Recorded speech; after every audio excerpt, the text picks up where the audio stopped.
Hello friends, I welcome you all to this session on power plant engineering.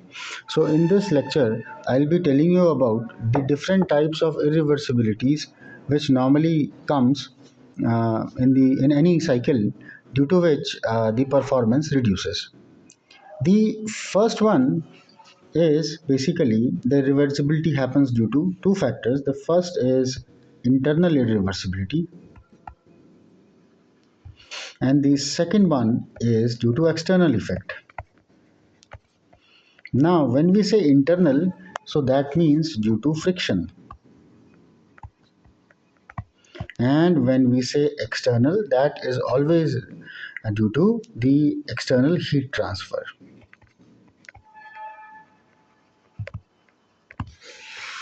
So these two irreversibilities are normally what we see. So now, due to internal irreversibility, due to friction, there can be two things, or in fact more than two. So what can happen is, let us discuss the internal irreversibility in this lecture, and then in the next we'll be learning about external irreversibility. So basically, due to internal irreversibility, the first thing which can happen is reduction in the power output of turbine. So from turbine we can get lower amount of power, lower amount of energy output, work output, as well as there can be increase in the power input in pumps. So these two things can happen. Now, due to reduction in the power output of the turbine, we'll be getting less amount of energy what was expected, and that will result in the efficiency of the turbine. So if I draw a simple Rankine cycle first, let me draw it. This is my simple Rankine cycle TS diagram.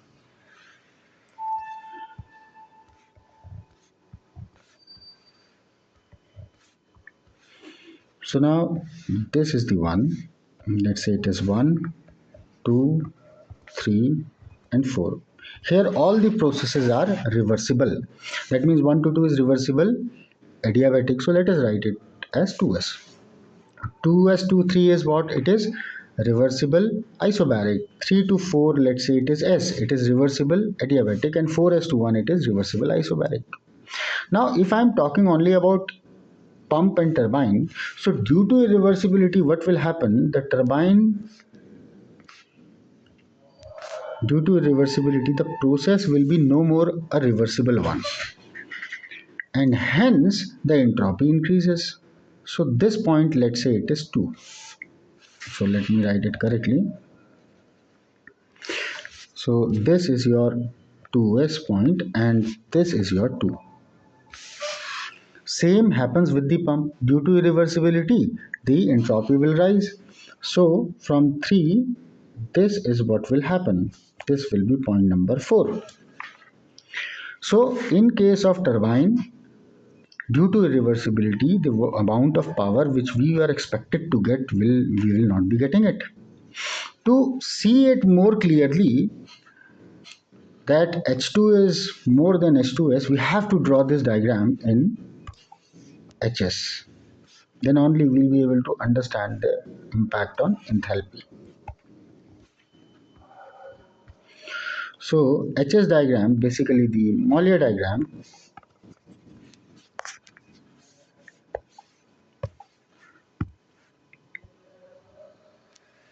So this is the one, let's say.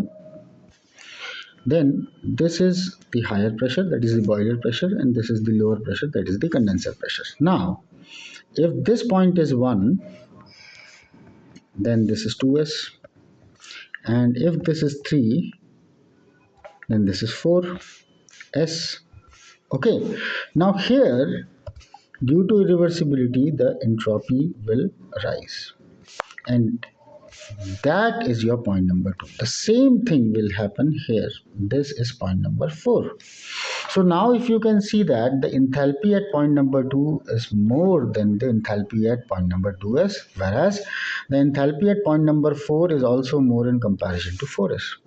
So if the ideal work, if I try to compare the ideal work from turbine, okay, so that should be H1 minus H2s, whereas the actual work which we will be getting due to irreversibility is H1 minus H2. That is lower amount of work output we will be getting, and that will result in the turbine internal efficiency. That is the actual work output that we are getting divided by the output which we were expecting to get due to the reversibility, if that would have been reversible. Similarly, in case of here pump, you can see that due to irreversibility, the output which we were now we have to supply to the pump is more in comparison to what it was expected. Matlab means in case of reversibility. So therefore, the efficiency of the pump will be the ideal output, or sorry, ideal work input expected by the pump to that of actual work input consumed by the pump. That is how we define the efficiency of your pump. Okay, and due to this, so this is what basically, due to this, the actual work output from the turbine is what eta t times what was expected ideally. And here also the actual work input required by the pump will be the ideal divided by efficiency of pump. So pump will be consuming more, turbine will be producing less, so there is a net work output will be they're going to be less. So this is one thing which happens due to internal irreversibility. Not only this, there is also a reduction in the pressure from at the turbine inlet, and that will also result again in reduction in the work output. So that normally happens because of internal irreversibility. So if you look that particular TS diagram, let me show that also. So now, if this was my original boiler pressure, so what will happen, due to irreversibility, that is the line loss or the friction present there, the pressure will reduce during the traveling of steam from the boiler, from the superheater exit to the turbine inlet, and in the inlet also it will further reduce due to valve actions, and there again it will reduce. So net reduction, we were expecting it to enter here, but we are getting it exactly at the inlet of turbine here. So there are so many things, and this from here to here, why? Because of heat loss. Okay, and the same thing will happen now, that work output will reduce, and here also the work input will increase. So pump work reduction, sorry, increment, turbine work reduction, so net work output will get reduced.